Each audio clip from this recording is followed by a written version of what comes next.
जदयू सुबह स्नान कर शुद्ध होकर पूजा करते हैं, जबकि बीजेपी वाले मुर्गा, मछली, मटन खाकर पूजा करते हैं। जदयू के राष्ट्रीय प्रवक्ता राजीव रंजन ने समझाया बीजेपी और जेडीयू में अंतर। नमस्ते भारत, आप देख रहे हैं संवादया न्यूज। कृपया चैनल को सब्सक्राइब, फॉलो कीजिए। वीडियो को लाइक, शेयर करना भी नहीं भूले। भारतीय जनता पार्टी और महागठबंधन में जो बेसिक डिफरेंस है वो आपको बता दूं। जदयू सुबह स्नान कर शुद्ध होकर पूजा करते हैं, जबकि बीजेपी वाले मुर्गा, मछली, मटन खाकर पूजा करते हैं।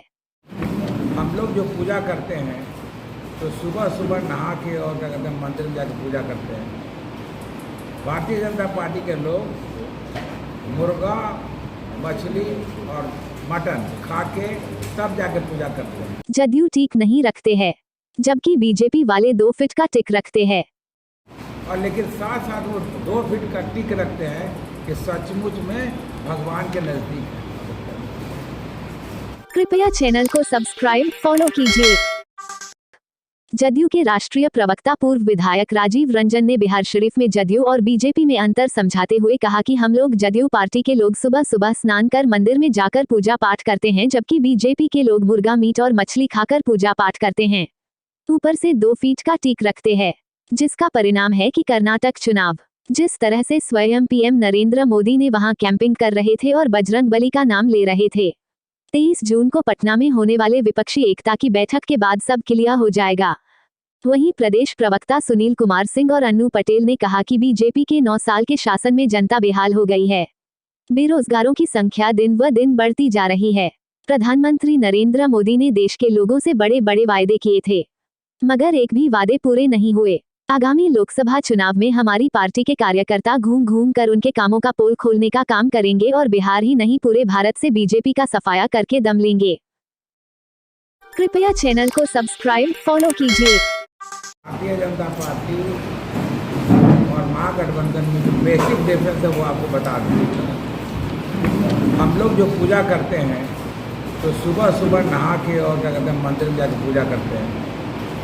भारतीय जनता पार्टी के लोग मुर्गा, मछली और मटन खा के तब जाकर पूजा करते हैं। और लेकिन साथ साथ वो 2 फीट का टिक रखते हैं कि सचमुच में भगवान के नज़दीक है। लगातार उन्होंने कर्नाटका में हनुमान जी के नाम पर वोट मांगा, लेकिन कोई नेता, मुझे कहा कुछ ही नेता होंगे भारतीय जनता पार्टी में जो हनुमान चालीसा का पाठ करते हो। यानी कथनी और करनी में भारतीय जनता पार्टी और दूसरे पार्टियों में बहुत वाइड गैप है। वो प्रचार प्रसार में विश्वास करते हैं, काम में नहीं।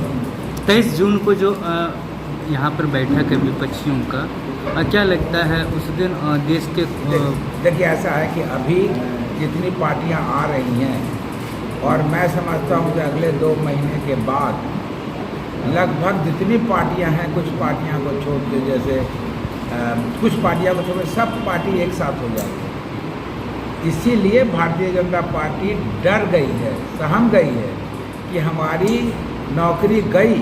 पहले तो वो कहते थे ना कि 24 में कोई वैकेंसी नहीं है प्राइम मिनिस्टर पोस्ट का। अब इतने घबरा गए हैं कि लगातार बयान दिन पे दिन बदलते जा रहे हैं। हम आपको इतना ही कह सकते हैं कि किसी हालत में भी, जैसे उन्होंने कहा लगातार कि भाई 24 में वैकेंसी नहीं है, इसलिए क्यों ये लोग कोशिश कर रहे हैं। हम लोगों ने कहा ठीक है 24 में पहले वैकेंसी क्रिएट कर देंगे, उसके बाद आपस में बैठ के सेलेक्ट कर लेंगे कौन प्राइम मिनिस्टर होगा। और आपको दावे के साथ कह सकता हूँ कि भारतीय जनता पार्टी बिल्कुल पीछे चली गई है और वही स्थिति होगी जो कर्नाटका में हुआ था। कर्नाटका में ऐसा लग रहा था जैसे कि 80%, 85% सीट वो ले जाएंगे। जिस ढंग से कैंपेन कर रहे थे, जिस ढंग से टीवी और न्यूज़ दिखला रहे थे लोग, लेकिन क्या हालत हुई, उसमें 200 सीट की कमी हो जाएगी उनको। तमिलनाडु जा रहे हैं मुख्यमंत्री। हाँ, तमिलनाडु जो है, तमिलनाडु बिहार के मुख्यमंत्री माननीय नीतीश जी, सोचिए कि कितना प्रेस्टीज बिहार का हाई हो गया कि आज 50-55 साल के बड़े नेता करुणानिधि का कार्यक्रम है वहाँ पे, एक लाइब्रेरी का भी है, मूर्ति का भी है। तो बिहार के मुख्यमंत्री को तमिलनाडु के मुख्यमंत्री स्टालिन जी ने बुलाया है इस कार्यक्रम के उद्घाटन के लिए। यानी बिहार का नाम कितना आगे है, कितना ऊंचा हुआ है, इस बात को बिहार के लोग समझते हैं, लेकिन भारतीय जनता पार्टी नहीं समझती, क्योंकि उनका काम एक ही चीज़ है कि लगातार प्रचार करना है, प्रचार प्रसार करना है और बिना बात का करना है। एक शोध का विषय जरूर है कि भारतीय जनता पार्टी जो राज कर रही है पिछले 9 सालों में 9 काम नहीं बता सकती जो उन्होंने किया हो, बल्कि ये समझिए कि प्रचार प्रसार जितना खर्च करती है, अगर उतना किसान को दे दिए होती तो आज किसानों का कल्याण हो गया होता। उन्होंने कहा कि भाई दुगना आमदनी कर देंगे। आप सोचिए क्या किया उन्होंने दुगना आमदनी के बदले। उन्होंने जब दुगना आमदनी किया, कोई परसेंटेज नहीं बढ़ा, सिर्फ अडानी और अंबानी का परसेंटेज कई गुना हो गया। तब इन्होंने कहा कि चलिए भाई कम से कम 6,000 एक साल में उनको पैसा दे देंगे तो उनको तसल्ली हो जाएगी। यानी हम आपको 10% दे देते हैं, 90% नहीं दे पाएंगे। ये बात उनको पहले कहनी चाहिए थी कि 90% नहीं देंगे। हिंदुस्तान में 63% लोग जो हैं वो कृषि आधारित जीवन यापन करते हैं, बिहार में 80% करते हैं। उन्होंने कृषि के लिए कुछ नहीं किया, ना बेरोजगारी के लिए किया। बेरोजगारी के लिए जैसे सब लोग उन्होंने कहा था डे 1 से कि हम 2 करोड़ प्रति वर्ष देंगे। 18 करोड़ में उनके यहाँ उन्होंने 8,45,000 दिया, उतना ही नहीं है। 10 लाख जो वैकेंसी है उनके यहाँ उन्होंने भरा ही नहीं है। यानी वो चाहते हैं किसी हालत में नौकरी नहीं हो, किसी हालत में लोग नौजवानों को नौकरी नहीं हो, लेकिन बयानबाजी में और काम करने के तरीका में उनका कोई मैच नहीं है। कृपया चैनल को सब्सक्राइब फॉलो कीजिए। बैठी सरकार है वो एक अहंकारी सरकार है, सत्ता के नशे में चूर सरकार है, जिसको आम जनमानस की समस्याओं से कोई भी लेना देना नहीं। आज आप देखेंगे विगत 28 तारीख जो आपको याद होगा, 28 मई, जो देश में एक नया आयाम तैयार करने का प्रयास किया गया केंद्र की सरकार के द्वारा कि नए संसद भवन का, लेकिन वो एक काला दिवस था, क्योंकि देश की आन बान सम्मान मान सम्मान बढ़ाने वाली बेटियां, जो हमारी रेसलर, हमारी पहलवान, जो खिलाड़ियां हैं, जो विदेशों में जाके अपनी हमारे देश का मान सम्मान बढ़ाती है, उनके साथ में बर्बरता पूर्वक उन्हीं के देश में धरती पे हुआ, ये बहुत ही निंदनीय था।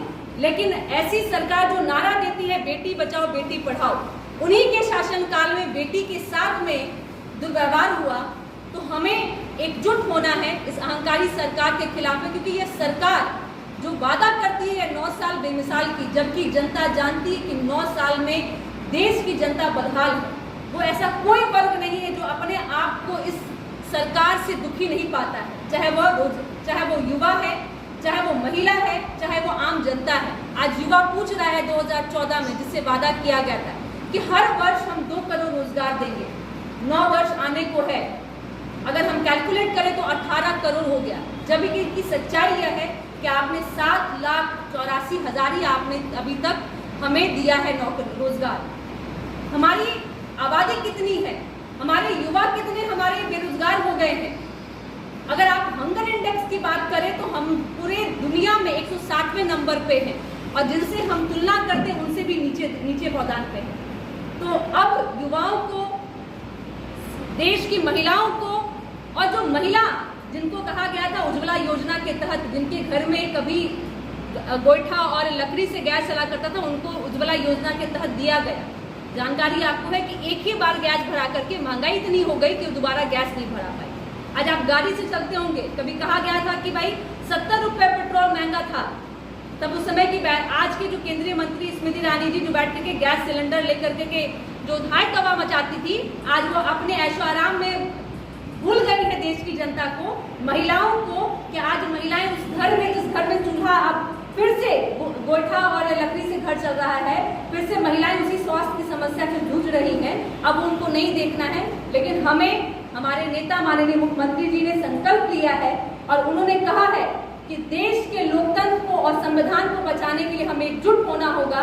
जिस तरह का गठबंधन हमने बिहार में तय किया है, उसी एक रूप को विपक्षी। यदि अभी तक लाल बटन दबाकर आप चैनल को सब्सक्राइब या पेज को फॉलो नहीं किए तो कृपया चैनल को सब्सक्राइब एवं फॉलो करें।